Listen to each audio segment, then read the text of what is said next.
Sarah Martinez stood in front of the bathroom mirror at 3 in the morning, her eyes red from crying. The words from the audition earlier that day kept playing in her mind like a broken record.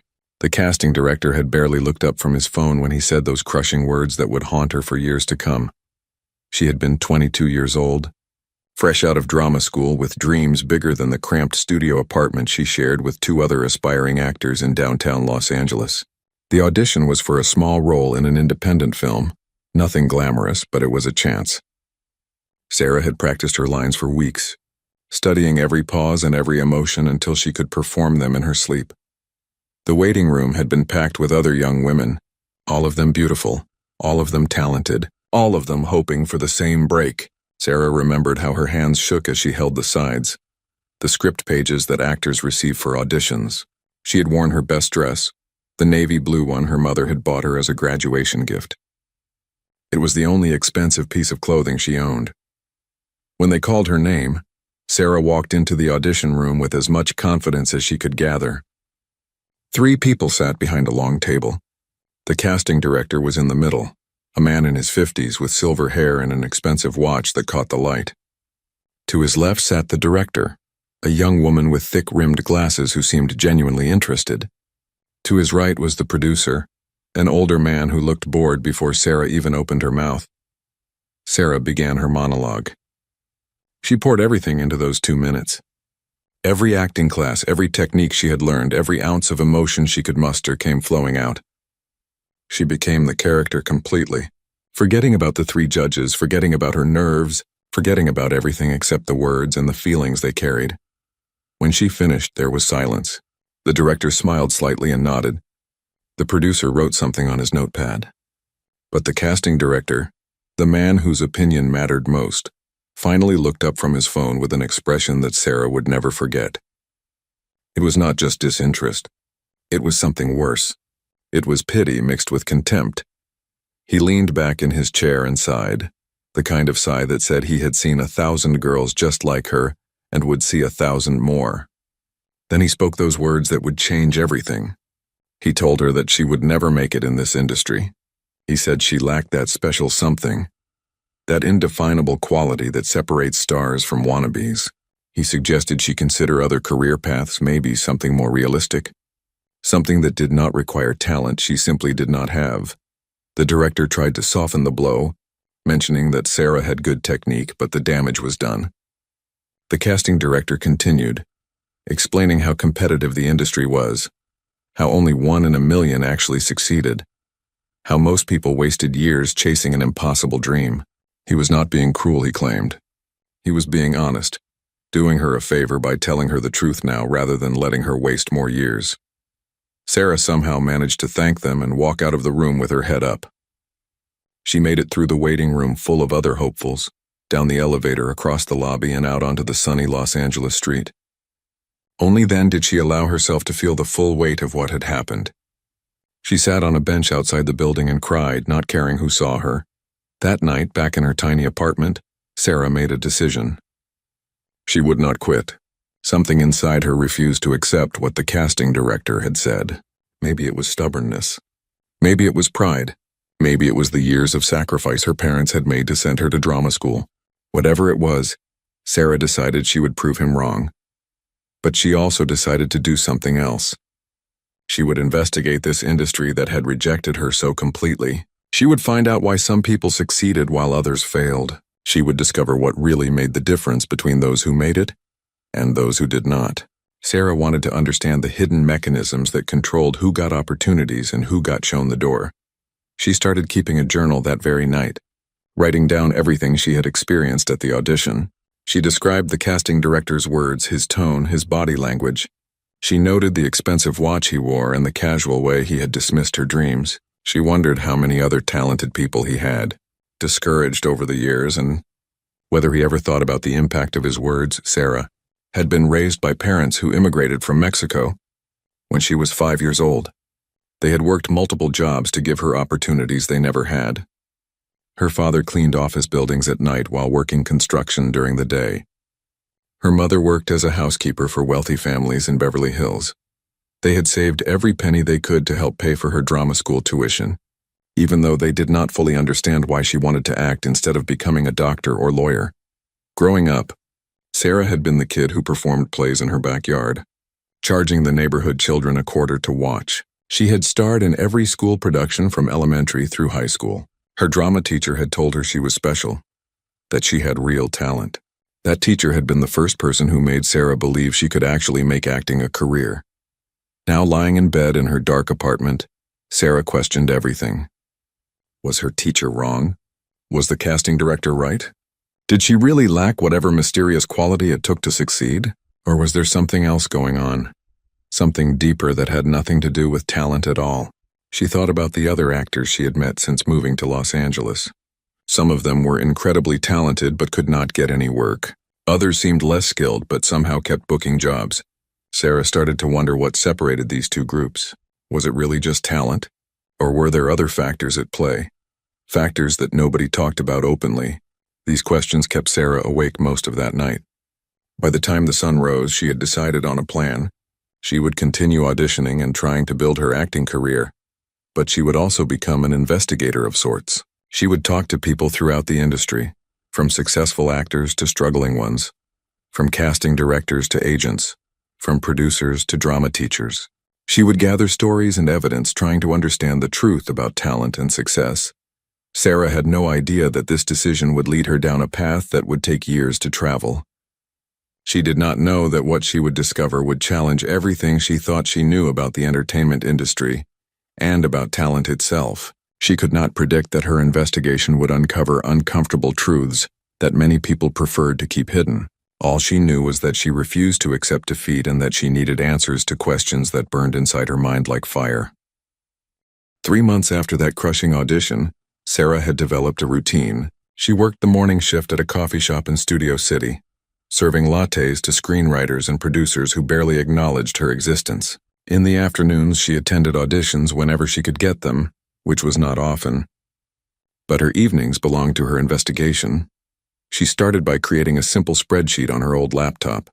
Sarah listed every actor she knew personally, marking whether they were working regularly, occasionally, or not at all. Then she added columns for various factors: where they trained, who they knew in the industry, their family background, their appearance, their ethnicity, and yes, their talent level as she honestly assessed it. The patterns that emerged surprised her. Talent seemed to matter, but not as much as she had always believed. Some of the most talented actors she knew were barely getting any work, while others with less training and less natural ability somehow kept booking roles. Sarah needed to dig deeper. She began conducting informal interviews. At first, people were reluctant to talk openly. The entertainment industry thrived on maintaining certain illusions, and many people were uncomfortable discussing the real reasons behind success and failure. But Sarah had a gift for making people feel comfortable.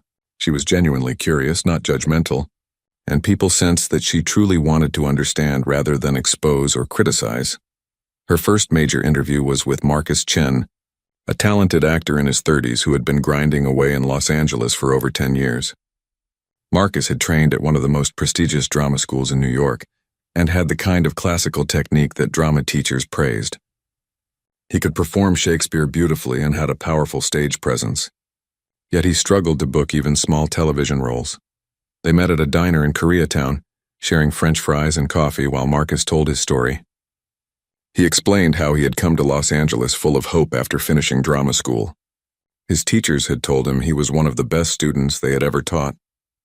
He had excellent reviews from his stage work in New York.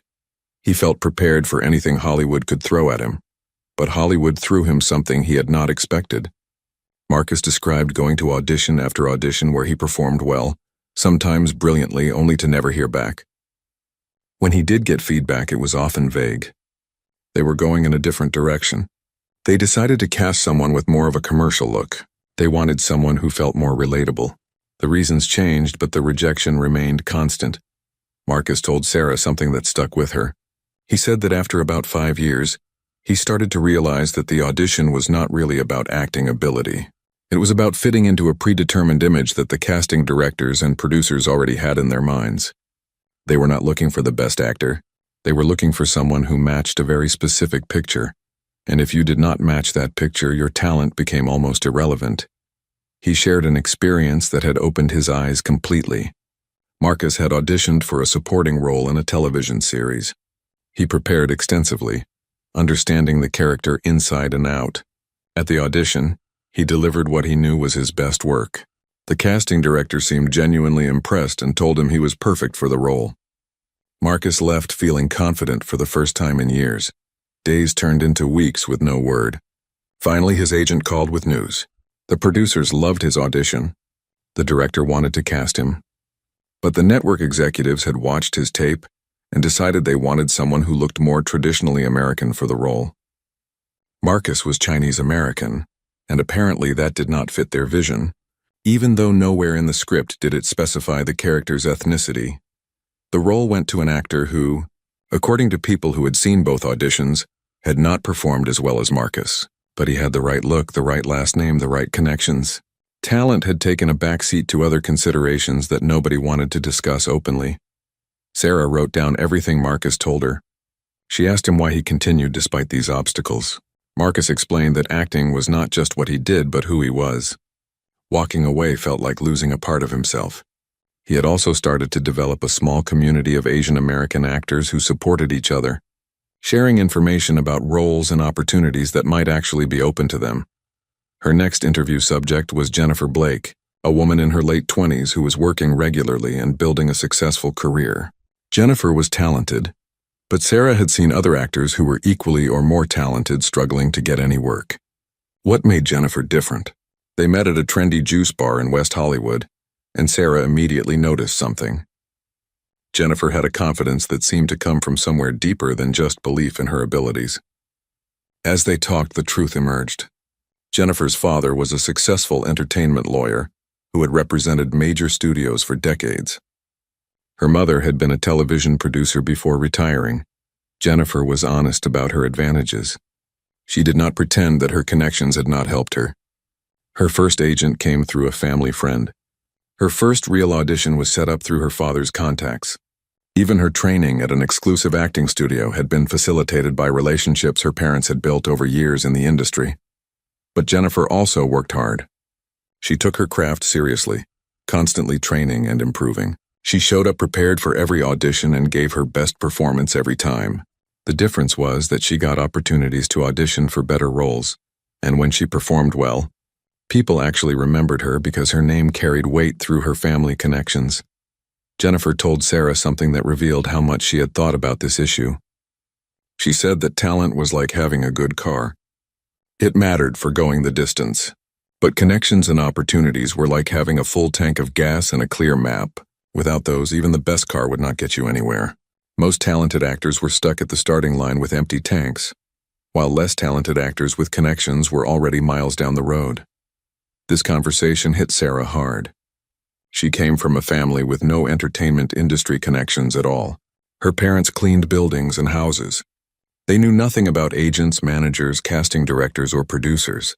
Sarah had believed that talent would be enough, that if she was good enough, doors would open. Jennifer's story suggested that belief might be painfully naive.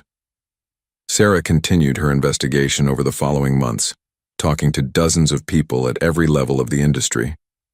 She spoke with casting directors who admitted, off the record, that they faced enormous pressure to cast actors who fit very specific marketable images, regardless of who gave the best audition. She interviewed agents who explained how they had to prioritize clients with existing connections, because those clients were more likely to get jobs, which meant more commission for the agency.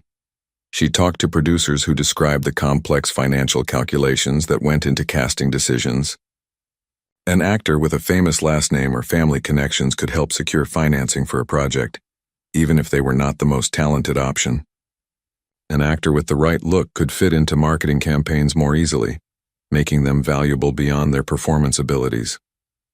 Sarah also discovered stories that made her angry. She met a supremely talented black actress who had been told repeatedly that she was too dark for certain roles, too light for others, and could not seem to fit into the narrow categories that the industry wanted to place her in. She interviewed a brilliant character actor who was overlooked for years because he did not have leading man looks, only to finally find success in his 40s when a visionary director saw past the superficial. Each conversation added pieces to a puzzle that Sarah was assembling. The picture emerging was uncomfortable. Talent mattered, but it was only one factor among many, and sometimes it was not even the most important factor. Success in acting seemed to depend on a complex mix of talent, timing, appearance, connections, persistence, luck, and fitting into preconceived notions of what different types of characters should look like. The casting director who had told Sarah she would never make it was both right and wrong. He was right that most people do not succeed in the entertainment industry. The statistics were brutal, but he was wrong about why.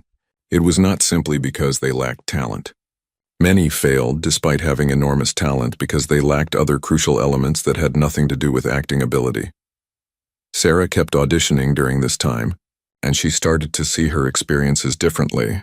When she got rejected, she no longer automatically assumed it was because she lacked talent. She considered other possibilities. Did she not match their predetermined image? Did another actor have connections she lacked? Was timing just wrong? This new perspective protected her emotionally but also saddened her. The system seemed designed to waste talent rather than nurture it.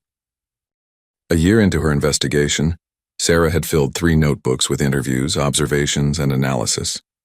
She had spoken with more than 50 people across the entertainment industry. The data she collected painted a clear picture, but it was not a picture that anyone wanted to look at directly. The industry preferred its comfortable myths about talent and merit. One evening, Sarah sat in her apartment organizing her findings when her roommate Katie came home from a particularly brutal day of auditions. Katie was a genuinely gifted actress with incredible range and emotional depth. She had graduated at the top of her drama school class and had won multiple awards for her stage performances in college. But in Los Angeles, she could barely get in the door. Katie threw her bag on the couch and collapsed next to it. She told Sarah about her day. She had auditioned for a role as a nurse in a medical drama. The casting notice had described the character as warm, intelligent, and compassionate. Katie felt perfect for it and had prepared thoroughly. But when she arrived at the audition, the waiting room was filled with blonde women, all of them looking remarkably similar. Katie, with her dark hair and Mediterranean features, immediately felt out of place. During the audition, Katie could sense the casting director's lack of interest. She performed well, but it did not matter. She could see in their eyes that she did not match whatever image they had predetermined for this nurse character. The whole experience had been a waste of time, gas money, and emotional energy. This kind of experience had become so common that Katie was starting to lose hope. Sarah shared some of her research findings with Katie that night. She explained the patterns she had discovered about how casting decisions really got made. Katie listened carefully, and her expression shifted from frustration to something else. It was validation. Knowing that her struggles were not purely about lacking talent gave Katie a different perspective on her experiences. This conversation sparked an idea in Sarah's mind. What if she shared her findings more widely? What if other struggling actors could benefit from understanding the real dynamics of the industry? She started thinking about writing an article or maybe even a book about what she had discovered. But she also worried about the consequences. Would speaking openly about these issues hurt her own chances of building an acting career? Sarah decided to take a risk. She started a blog where she could share her findings anonymously at first. She called it The Hidden Cost, a reference to how much talent gets wasted in the pursuit of success in entertainment. Her first post described the basic premise of her investigation and promised to share real stories from real people in the industry, all while protecting their identities. The blog started slowly, with only a few readers at first, but Sarah kept posting regularly, sharing insights from her interviews and analysis of industry practices. She wrote about how family connections opened doors that talent alone could not. She discussed how appearance requirements often had nothing to do with character needs. She explored how ethnicity, age, body type, and other factors beyond acting ability influenced who got cast and who got rejected. After about 2 months, something unexpected happened. Someone shared one of Sarah's blog posts on a popular entertainment industry forum. Suddenly, hundreds of people were reading her words. Many of them reached out to share their own stories, which were remarkably similar to what Sarah had already documented. She had struck a nerve. Among the people who contacted Sarah was a man named David Winters. David was a former casting director who had left the industry after becoming disillusioned with how decisions were made. He had 20 years of experience and stories that would make anyone rethink how Hollywood actually worked. David wanted to meet Sarah in person to share information that he said would complete her understanding of the situation. They met at a quiet restaurant in Santa Monica on a Tuesday afternoon. David was in his late 50s, gray-haired and tired-looking, but his eyes showed intelligence and a kind of weary sadness.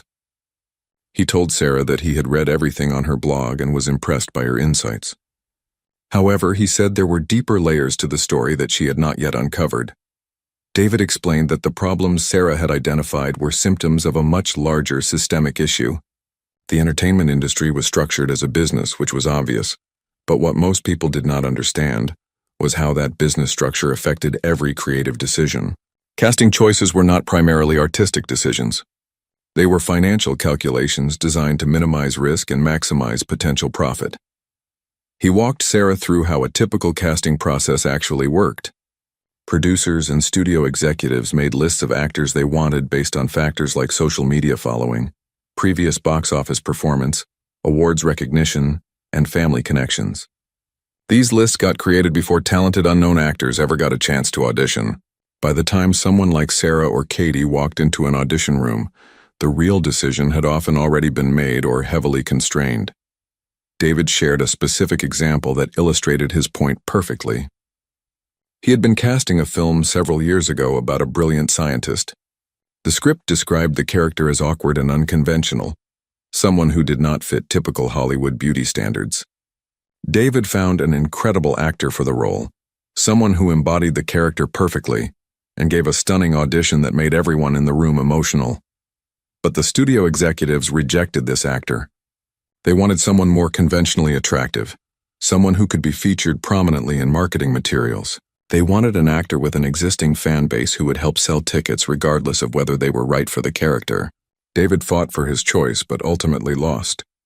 The role went to a well-connected, conventionally handsome actor who was wrong for the part but right for the marketing campaign. The film did okay financially but received criticism for that miscasting. Critics and audiences both noticed that the lead actor did not fit the character. But from the studio's perspective, the decision had been correct because the actor's name and face on posters had helped sell tickets. The artistic quality of the performance mattered less than the business calculation behind the casting choice. David told Sarah that experiences like this had accumulated over his years in the industry until he could not participate anymore. He had entered casting because he loved discovering talent and helping actors bring characters to life. But he had found himself trapped in a system that treated actors as commodities and casting decisions as purely business transactions. Eventually, he quit and started teaching acting instead, where he could focus on actual talent development without the corrupting influence of business considerations. This conversation changed something fundamental in Sarah's understanding. She had been documenting the symptoms, but David was explaining the disease. The entertainment industry was not failing to recognize and reward talent. It was designed to prioritize other factors above talent, and that design was intentional because it served business interests. Sarah asked David the question that had been haunting her since the beginning. If talent was not the primary factor in success, why did the industry perpetuate the myth that it was? Why tell aspiring actors that they just need to be good enough, work hard enough, and success will follow? David's answer was uncomfortable but logical. The myth served multiple purposes. It kept a constant supply of talented people willing to work for very little money while pursuing their dreams. It justified the success of well-connected actors by attributing it to their talent rather than their advantages. It made the industry seem more meritocratic than it actually was, which helped maintain its cultural prestige. And perhaps most importantly, it kept talented people blaming themselves rather than the system when they failed.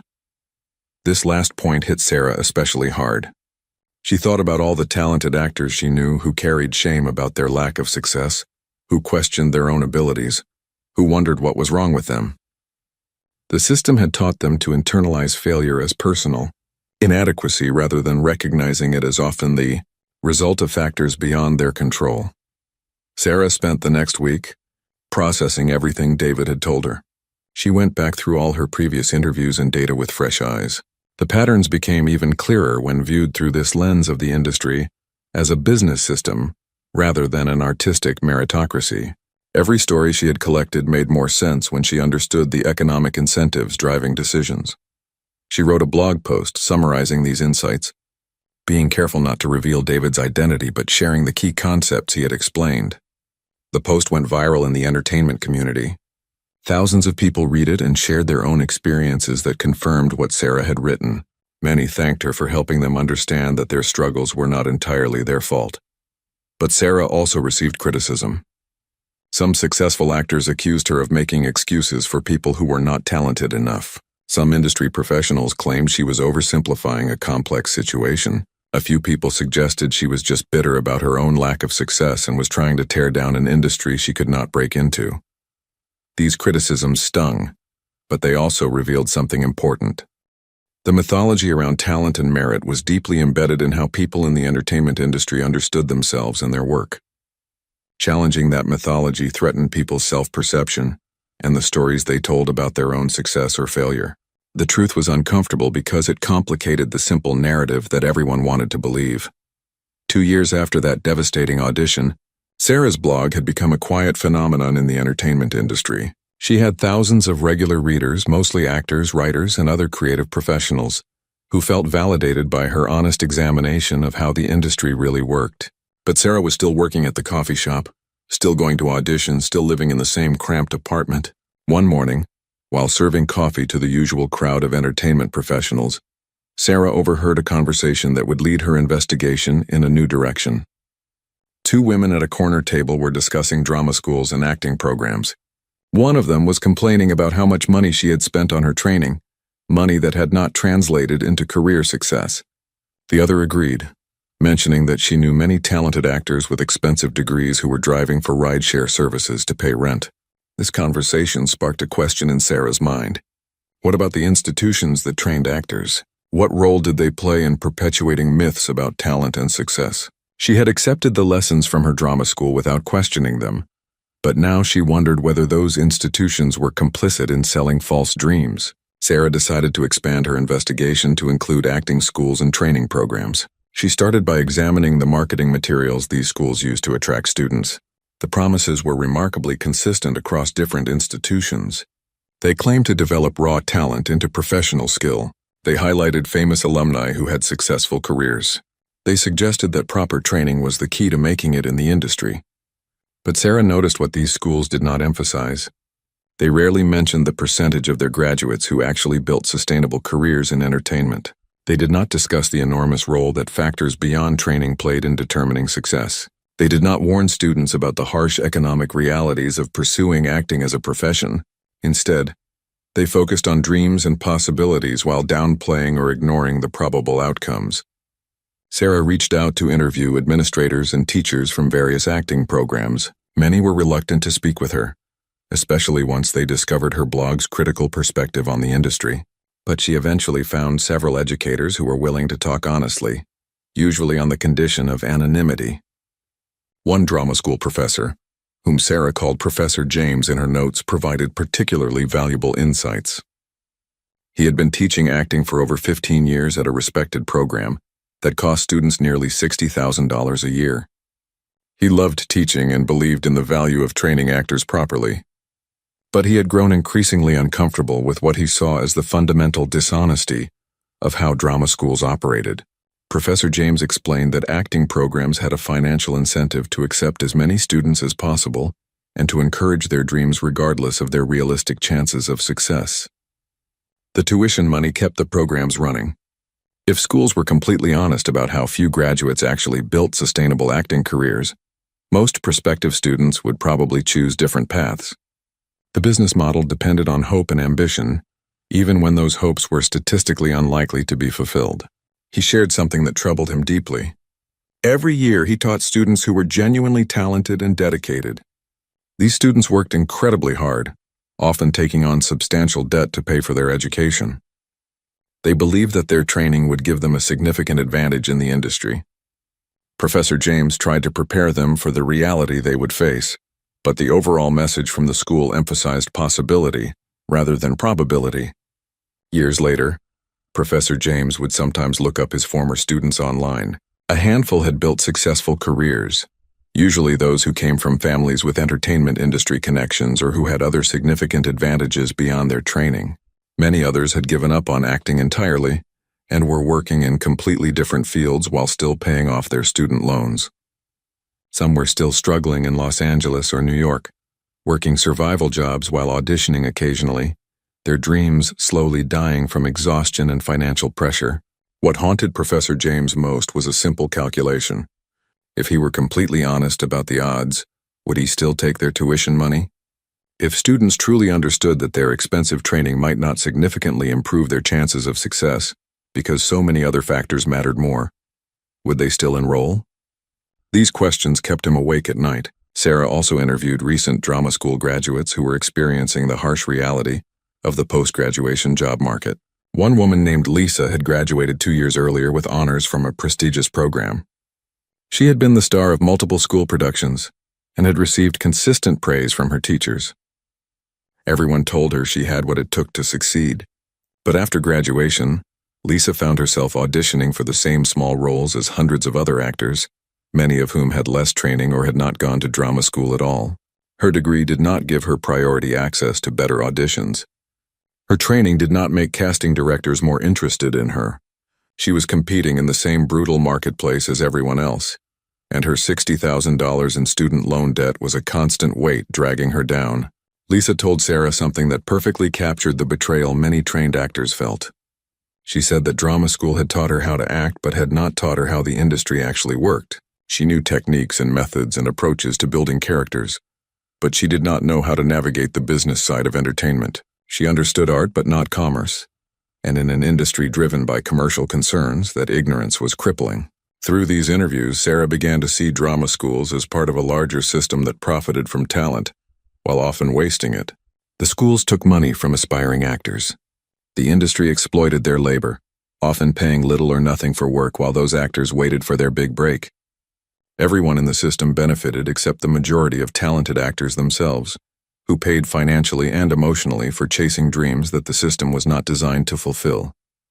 Sarah wrote a series of blog posts about the role of acting schools in the talent ecosystem. She was careful to note that training had value and that good teachers could help actors develop their craft significantly.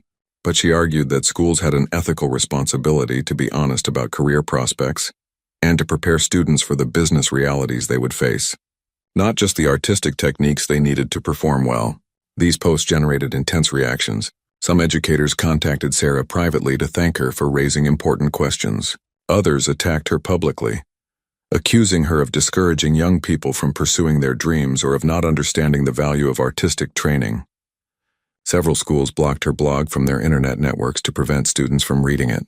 But students and recent graduates overwhelmingly responded positively. Hundreds contacted Sarah to share their own experiences of feeling misled or unprepared for industry realities. Many expressed anger at having taken on substantial debt based on promises that were not kept and expectations that were not met. Some were still paying off loans for degrees that had not helped them build careers. One email Sarah received particularly moved her. It came from a man named Thomas who had graduated from drama school 8 years earlier. He had given up on acting after 5 years of struggling and now worked in marketing. He was 30 years old and would be paying off his student loans until he was 40. Thomas wrote that Sarah's blog helped him understand that his failure was not entirely his fault, that the system had sold him a false narrative, and that many factors beyond his control had contributed to his outcome. Thomas said that understanding this did not eliminate his disappointment, but it did relieve some of the shame he had carried for years. He had blamed himself completely for not making it, had questioned his talent and dedication constantly, had wondered what was wrong with him that he could not succeed where others did. Now he realized that the game had been rigged in ways he never understood when he was playing it. Sarah found herself thinking about the casting director who had told her she would never make it. She wondered if he understood the system he was part of, or if he genuinely believed that talent was the determining factor in success. She wondered if he thought about the actors he dismissed or if they were just forgettable faces in an endless parade of auditions. More importantly, Sarah wondered what responsibility industry professionals had to be honest about how things really worked. Was the casting director doing her a favor by being brutally honest, even if his assessment was based on limited information and questionable assumptions? Or was his honesty actually cruelty disguised as clarity? These questions did not have easy answers, but Sarah kept exploring them. She interviewed more casting directors, including some who were willing to acknowledge the problematic aspects of how the industry operated. Most of them were good people trying to do their jobs well within a flawed system. They did not create the system and could not change it individually, but they participated in it every day, making decisions that affected people's lives and dreams. One casting director told Sarah something that captured the moral complexity of the situation. She said that she always tried to find the best actor for each role, but that best was defined by many factors beyond acting ability. She had to consider what producers wanted, what directors envisioned, what marketing departments needed, and what network executives demanded. By the time all those considerations were factored in, the pure question of who gave the best audition became just one element among many. 3 years into her investigation, Sarah was approached by someone who would change the direction of her work entirely. Amanda Pierce was a documentary filmmaker who had been following Sarah's blog for over a year. Amanda had worked in the entertainment industry for a decade and had witnessed many of the dynamics Sarah wrote about. She wanted to turn Sarah's investigation into a documentary film that could reach a much wider audience. Sarah was skeptical at first. She worried that a documentary might expose her identity, which could hurt her still active pursuit of an acting career. She also wondered whether translating her written work into film would dilute or sensationalize her findings. But Amanda was persistent and persuasive. She convinced Sarah that a documentary could have much more impact than blog posts that primarily reached people already in the entertainment industry. They spent weeks discussing how the documentary would work. Amanda proposed a structure where Sarah would be featured as herself, openly sharing her story and her investigation. This terrified Sarah initially because it meant fully revealing her identity and potentially burning bridges in the industry, but something in her had shifted over the 3 years of research. She cared less about protecting her own chances and more about exposing truths that could help others make informed decisions. Sarah agreed to participate in the documentary with one condition. The film had to maintain the analytical approach of her blog rather than becoming a simple complaint about how unfair the industry was. She wanted to examine the system itself, showing how economic incentives and business structures created outcomes that wasted talent and misled aspiring artists. Amanda readily agreed, sharing Sarah's commitment to serious investigation rather than shallow criticism. Production on the documentary began 6 months later. Amanda assembled a small crew and began filming interviews with the people Sarah had spoken to over the years.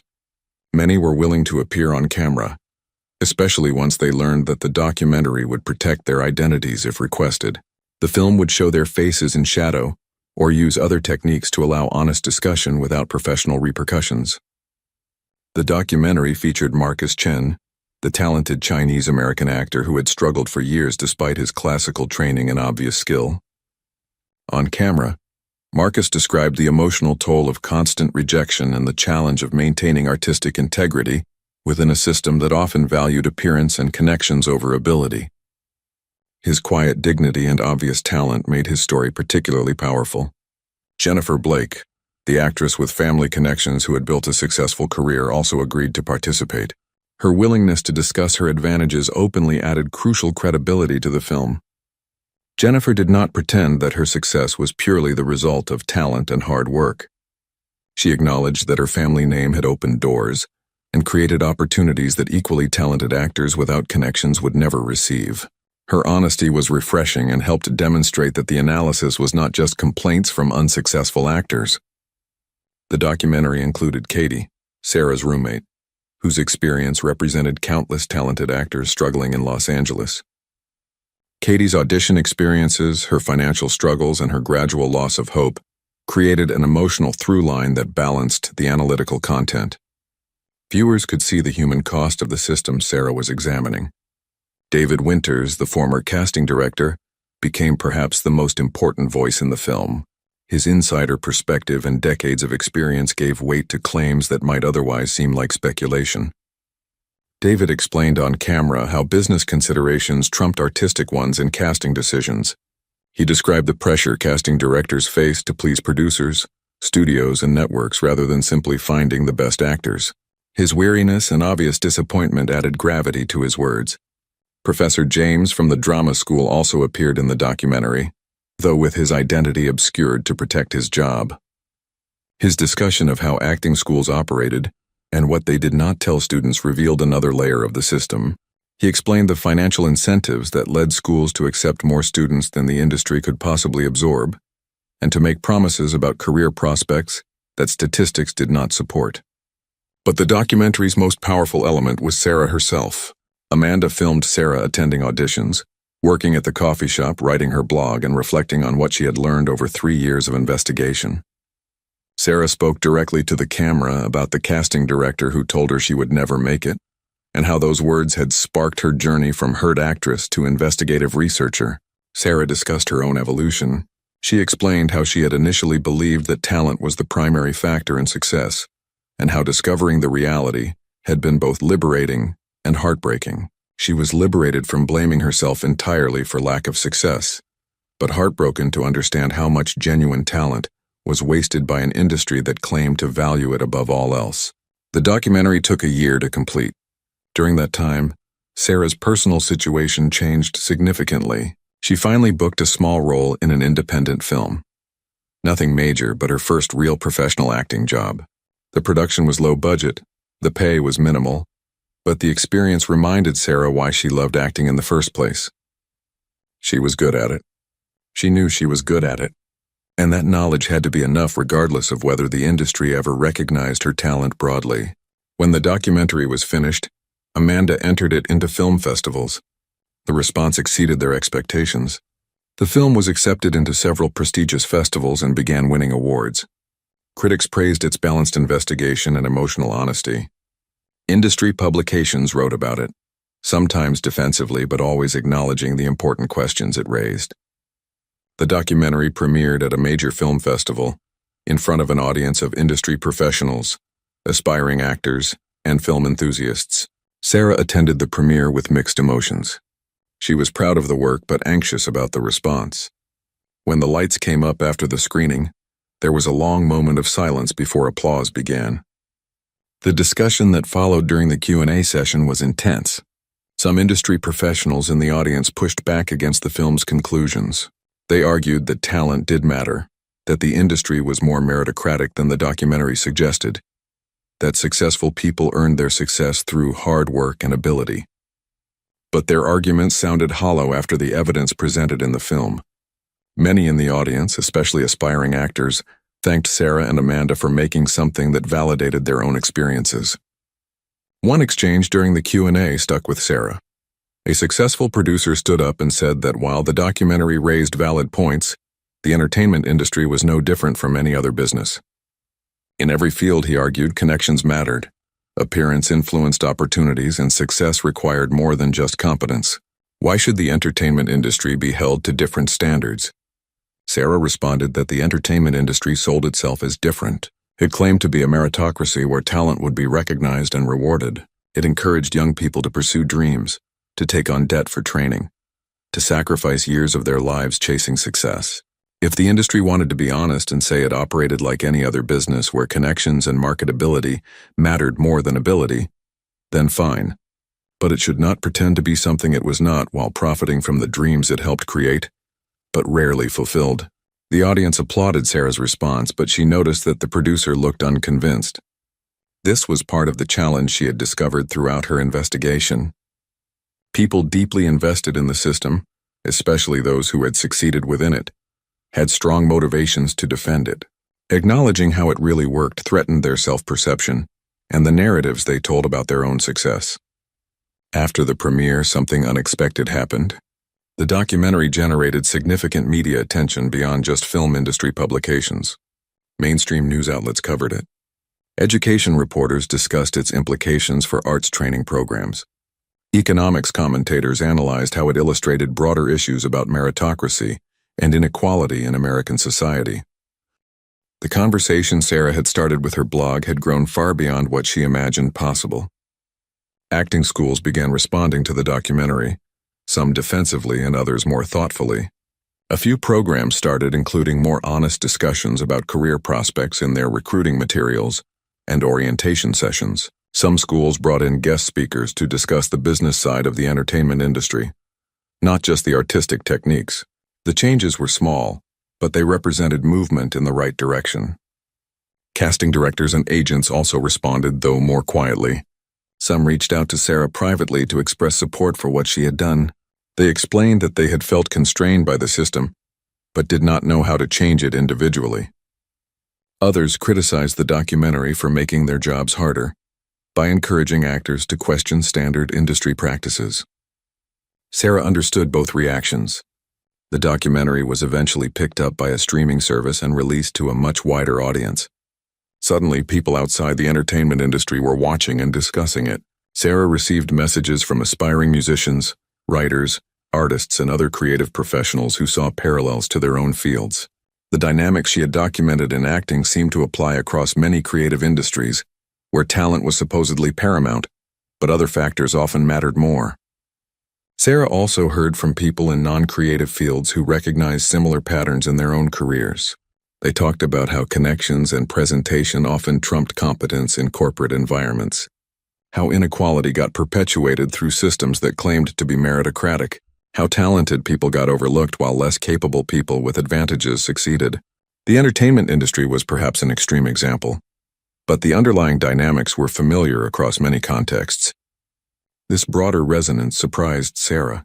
She had focused specifically on acting because that was her own experience and passion. But the investigation had revealed something larger about how talent gets recognized, developed, and rewarded in society. Or more accurately, how it often does not get recognized, developed, or rewarded despite rhetoric suggesting it should be. The documentary's success created opportunities Sarah had never anticipated. She was invited to speak at universities, film schools, and industry conferences. These speaking engagements allowed her to share her findings with new audiences and to continue developing her analysis based on feedback and new conversations. At a drama school in New York, Sarah spoke to a room full of students who were in the middle of their training. They listened intently as she described what she had learned about how the industry really worked. Some looked discouraged. Others looked angry. A few looked skeptical, as if she was trying to steal their dreams by being honest about the obstacles they would face. During the Q&A, a young woman stood up and asked Sarah a question that cut straight to the heart of the matter. If everything Sarah said was true, if talent was not enough and the system was stacked against most actors regardless of their ability, why should anyone bother trying? What was the point of pursuing acting if success depended so heavily on factors beyond their control? Sarah paused before answering. This was the question that had haunted her throughout her investigation. She did not want to discourage people from pursuing their passions, but she also did not want to perpetuate false hope that would lead them to make terrible decisions. She told the student that understanding how the system worked was not the same as giving up. Knowledge was power, even when the knowledge was uncomfortable. If aspiring actors understood the real dynamics of the industry, they could make better decisions. They could pursue acting with their eyes open, managing their expectations and protecting themselves financially and emotionally. They could choose whether to participate in a flawed system while understanding what they were choosing. Sarah explained that some people would still pursue acting despite knowing the odds and the obstacles, and that was okay. But they should do it as an informed choice rather than a naive hope. They should have backup plans and financial safety nets. They should not take on crushing debt for training that might not significantly improve their chances. They should build lives that included acting, rather than lives that depended entirely on acting success to be meaningful. She also suggested that understanding the system could motivate people to change it. If enough actors, casting directors, producers, and other industry professionals acknowledged how talent was wasted and opportunities were distributed unfairly, maybe collective pressure could create reforms. It was a long shot, but maintaining the mythology and pretending everything was fine guaranteed nothing would change. The student nodded slowly, processing Sarah's answer. Other students had questions too, and the discussion continued for over an hour. Many thanked Sarah afterward for being honest with them in ways their teachers and schools had not been. Some were angry that they had already invested time and money based on incomplete information. Others felt validated in their growing suspicions that something was wrong with how the industry operated.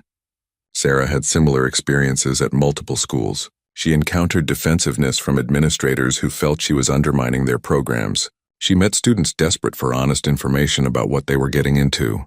She talked with teachers who privately agreed with her, but felt unable to speak out without risking their jobs. The ecosystem of acting training was deeply resistant to honesty, because honesty threatened its business model. At an industry conference, Sarah participated in a panel discussion about diversity and inclusion in casting. The conversation naturally connected to her work, because many of the barriers to diverse casting were the same barriers she had been documenting. Preconceived notions about what characters should look like, risk-averse commercial calculations, and reliance on established names all worked against actors from underrepresented backgrounds. One of her fellow panelists was a well-known actor who had broken through barriers to build a successful career. He pushed back against some of Sarah's analysis, arguing that things were getting better and that talented actors from all backgrounds now had chances they would not have had decades earlier. Progress was real, he insisted, and focusing too much on obstacles could become self-defeating. Sarah agreed that progress was real, but argued it was far too slow and still too dependent on exceptional individuals overcoming systemic barriers, rather than the barriers themselves being removed. She asked a question that shifted the discussion. Why should talented actors have to be extraordinary to succeed, when mediocre actors with connections or conventional looks could build careers much more easily? The conversation became tense but productive. The audience, which included casting directors, agents, producers, and actors, engaged seriously with the questions being raised. Some people committed to examining their own practices and biases. Others defended the status quo. But the conversation was happening openly, which felt like progress to Sarah. Between speaking engagements, Sarah continued her own acting career, such as it was. She booked occasional small roles and continued auditioning regularly. Her experience was now filtered through everything she had learned, which created a strange duality. She knew the audition process was often arbitrary and unfair, yet she still prepared thoroughly and tried her best every time. This duality was not contradictory, Sarah realized. She could acknowledge the system's flaws while still participating in it and doing her best within it. She could recognize that her success or failure might depend on factors beyond her control, while still controlling what she could control. This balance was difficult but necessary. Sarah also noticed changes in how she felt about rejection. When she did not book a role, she no longer spiraled into self-doubt about her talent. She considered other possibilities first. Maybe someone else had connections. Maybe she did not match a predetermined physical image. Maybe the timing was just wrong. Sometimes it was her performance, but often it was not. And that knowledge protected her psychologically. 4 years after the casting director told her she would never make it, Sarah received an unexpected message. A producer who had seen her documentary wanted to meet with her about a potential project. The producer was developing a television series about the entertainment industry and wanted Sarah to consult on it to ensure authenticity. He was also interested in her potentially acting in the series if the right role emerged. Sarah met with the producer at a cafe in Hollywood. He was younger than she expected, probably in his late 30s, with an energy that suggested genuine passion for the project. He explained his vision for the series, which would examine the industry honestly, showing both its glamour and its darker realities. He had been moved by Sarah's documentary and wanted to explore similar themes in a narrative format. As they talked, Sarah realized this opportunity had come directly from her investigation work, rather than from traditional acting channels. By stepping outside the standard path to examine the system, she had created a different kind of opportunity for herself. It was ironic, but also encouraging. Maybe there were multiple ways to build a career in entertainment. Even if the traditional path was as difficult and arbitrary as her research suggested. The meeting led to Sarah becoming a consultant on the series and eventually landing a recurring role. The part was not huge, but it was more substantial than anything she had done before, and it came with decent pay and visibility. Sarah found herself in the surreal position of acting in a show that was partially inspired by her own investigation of why acting careers were so hard to build. During the filming, Sarah met other actors on the production, and many of them had read her blog or seen her documentary. They shared their own stories, which added to Sarah's ever-growing collection of data about how the industry functioned. She heard about actors who had given up after years of struggle, about talented people who had been discouraged at crucial moments, about the arbitrary nature of success and failure. One actor told Sarah something that captured the strange reality they all lived with. He said that everyone in the entertainment industry knew the system was flawed and often unfair, but they had to participate in it anyway because What else could they do if they wanted to act professionally? It was the only game available, even though the rules were rigged and the odds were terrible. So actors showed up, auditioned, hoped, worked survival jobs, and tried to maintain their passion despite everything working against them. This resignation troubled Sarah, but she also understood it. Change would require collective action and institutional reform, which seemed unlikely when everyone was competing against each other for scarce opportunities. Individual actors had little power to demand changes in how casting worked or how decisions got made. The system would continue operating as it always had, until forces larger than any individual actor compelled it to change. Still, Sarah believed that awareness mattered. The more people understood how the system actually worked, the more pressure there would be for reform. If aspiring actors stopped taking on massive debt for training programs that oversold their value, schools would have to change their practices. If actors refused to work for free or for exposure, producers would have to pay fair wages. If audiences demanded more diverse casting and questioned why the same connected actors kept getting opportunities, studios would have to respond. These changes would take time, possibly decades. Sarah might never see the entertainment industry become the meritocracy it pretended to be, but she had planted seeds of awareness that might eventually grow into meaningful reform. Her blog continued to publish regular posts. Her documentary continued to find new audiences. And she continued to speak and write about what she had learned, hoping that honest conversation could gradually shift industry practices.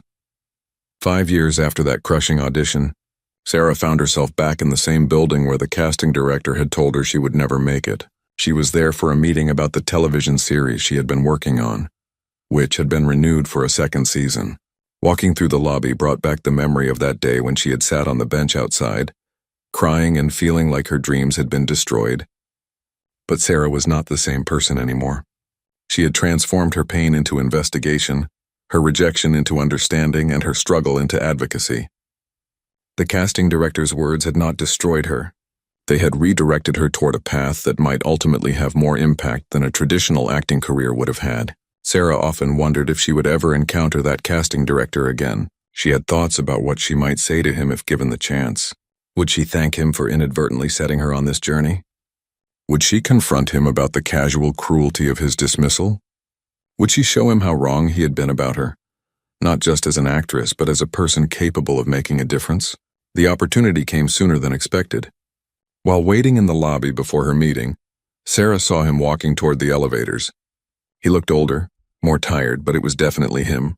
Her heart rate increased as she considered whether to approach him. Part of her wanted to walk away and let the past stay in the past. But another part felt compelled to close this circle somehow. Sarah stood up and walked toward him. When she said his name, he turned with the distracted look of someone who got approached often and rarely remembered the faces. She reminded him of the audition 5 years earlier, describing the role and the day. Recognition flickered in his eyes, though Sarah doubted he actually remembered her specifically. He had probably told hundreds of actors they would not make it. Rather than confronting him, Sarah simply asked a question. She asked if he ever thought about the actors he had dismissed over the years and whether his assessments had been accurate. The casting director looked uncomfortable with the question. He said that his job was to make quick judgments based on limited information, and he could not worry about every actor's feelings or career trajectory. Sarah nodded and then introduced herself properly, mentioning the documentary and the television series. She could see the moment when he realized who she was. His expression shifted from discomfort to something more complicated. Perhaps embarrassment, perhaps defensiveness, perhaps a hint of admiration for what she had accomplished despite or because of his rejection. He told Sarah that he had heard about her work and had even watched parts of the documentary. He did not apologize for what he had said to her 5 years earlier, but he did acknowledge that the industry had serious problems. He claimed that he was just one person trying to do his job within a broken system, which was essentially what every person Sarah had interviewed had said to defend their participation in maintaining that system. Sarah realized in that moment that confronting this particular casting director would not bring the closure or satisfaction she had imagined. He was not a villain. He was just another person caught in the machinery of an industry that wasted talent systematically. Focusing on him personally would miss the larger point that the system itself needed to change. She thanked him for his time and walked away, feeling a strange mix of emotions. The encounter had been less dramatic than she had imagined it might be, but also more revealing. The casting director was not particularly cruel or unusually dismissive. He was ordinary, which was actually more disturbing. If ordinary people making ordinary decisions within industry norms created these outcomes, then the problem was truly systemic rather than individual. Sarah attended her meeting about the television series, which was being praised for its realistic portrayal of the entertainment industry. Critics appreciated that the show did not romanticize the struggle or pretend that talent alone was sufficient for success. Audiences connected with characters who were talented, but faced obstacles that had nothing to do with their abilities. The show was having conversations that Sarah had hoped her documentary would spark. During the meeting, the producers discussed plans for the second season. They wanted to explore more of the structural issues Sarah had documented in her research. They asked her to develop storylines about acting schools, about diversity in casting, about the exploitation of aspiring actors, and about the emotional toll of constant rejection. Sarah's investigation was being translated into narrative form that could reach millions of people.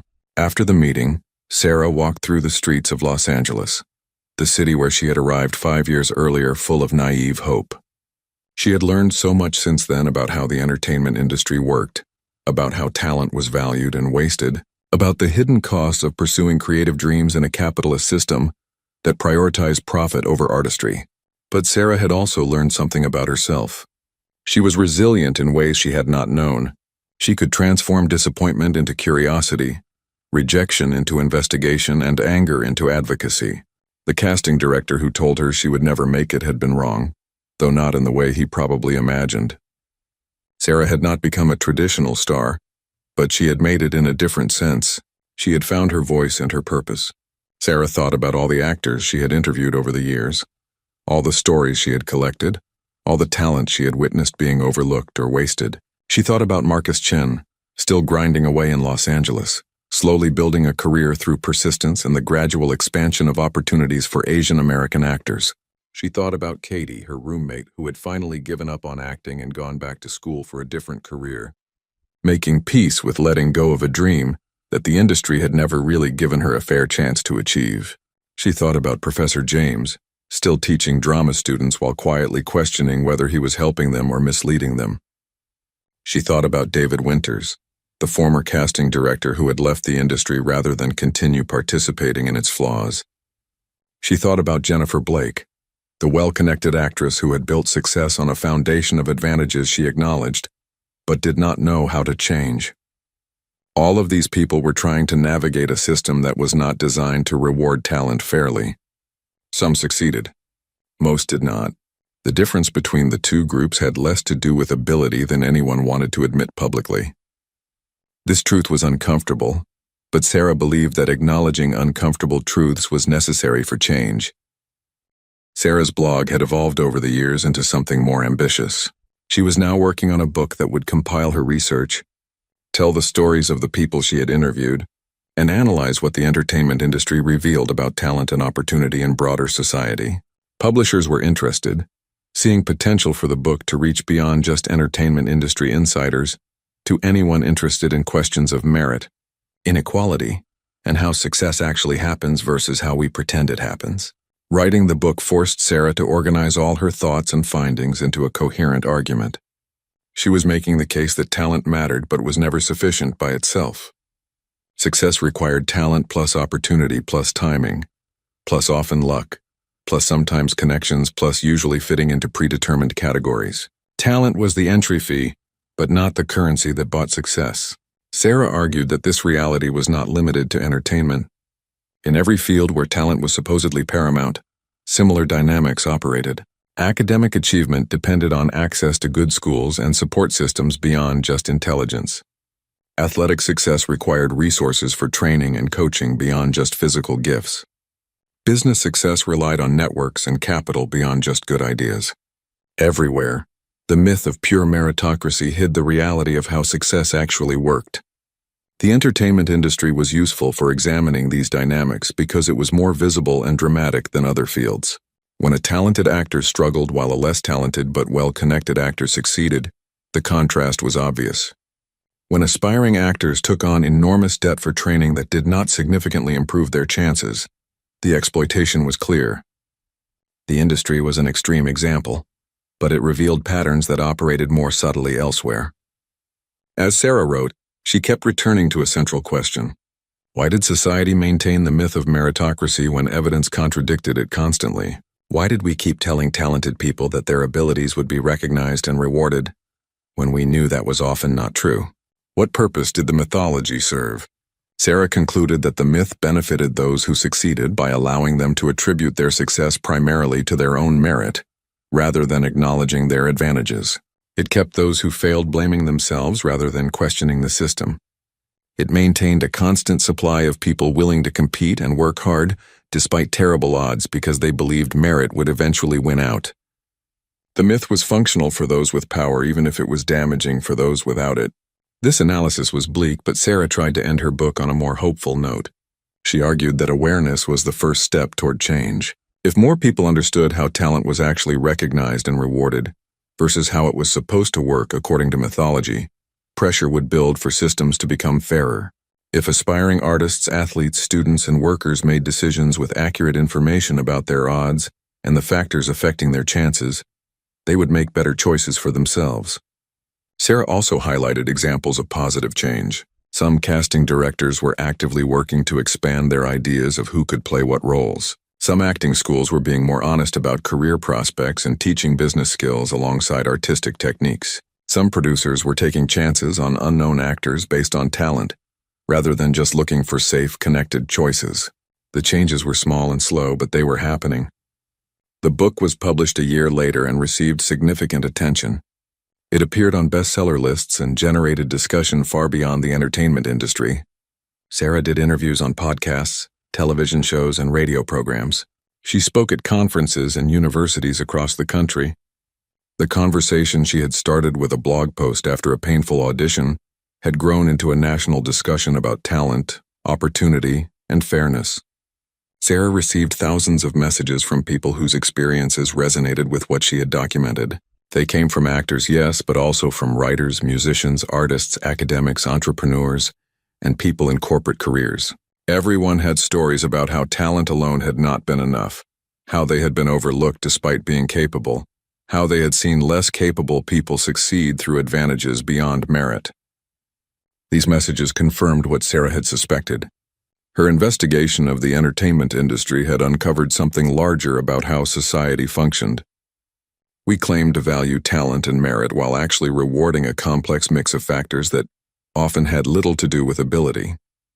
This gap between rhetoric and reality created immense suffering for talented people who believed the mythology and blamed themselves when it proved false. Sarah had not stopped acting entirely. She continued to audition occasionally and took roles when they interested her and fit her schedule. But acting was no longer her primary identity or her measure of success. She had found something else equally fulfilling, using her intelligence and persistence to examine systems and share truths that needed to be spoken. Looking back on that audition 5 years earlier, Sarah felt grateful in an unexpected way. The casting director's harsh words had hurt terribly at the time, but they had also liberated her from believing that rejection meant she lacked talent. They had pushed her to investigate rather than just accept the industry's narratives about itself. They had redirected her toward work that might ultimately matter more than any individual acting career. Sarah would never know if she could have made it as an actress under different circumstances. Maybe she would have built a successful career if she had been born into an industry family. Maybe she would have broken through if she had matched physical ideals more closely. Maybe she would have succeeded if timing had been different. These questions were unanswerable and ultimately unimportant. What mattered was what Sarah had actually done with the path her life had taken. She had transformed personal disappointment into social investigation. She had used her intelligence and determination to uncover truths that helped others. She had found a way to make a difference that was genuine and meaningful, even if it was not the way she had originally imagined. The casting director had been right about one thing. Sarah had not made it in the traditional sense of becoming a star through conventional industry channels, but he had been profoundly wrong about her potential and her ultimate impact. She had made it in a different way. By refusing to accept his assessment and by turning rejection into investigation, that challenged the very system he represented. Sarah's journey was not over. She continued writing, speaking, and advocating for more honest and fair practices in entertainment and beyond. She had found her voice and her purpose, neither of which that casting director could take away with his dismissive words. In the end, talent had mattered, just not in the way anyone had expected. Sarah's talent was not just for acting. It was for seeing clearly, thinking critically, and speaking truthfully about uncomfortable realities. That talent had found its proper outlet, and Sarah had indeed made it after all.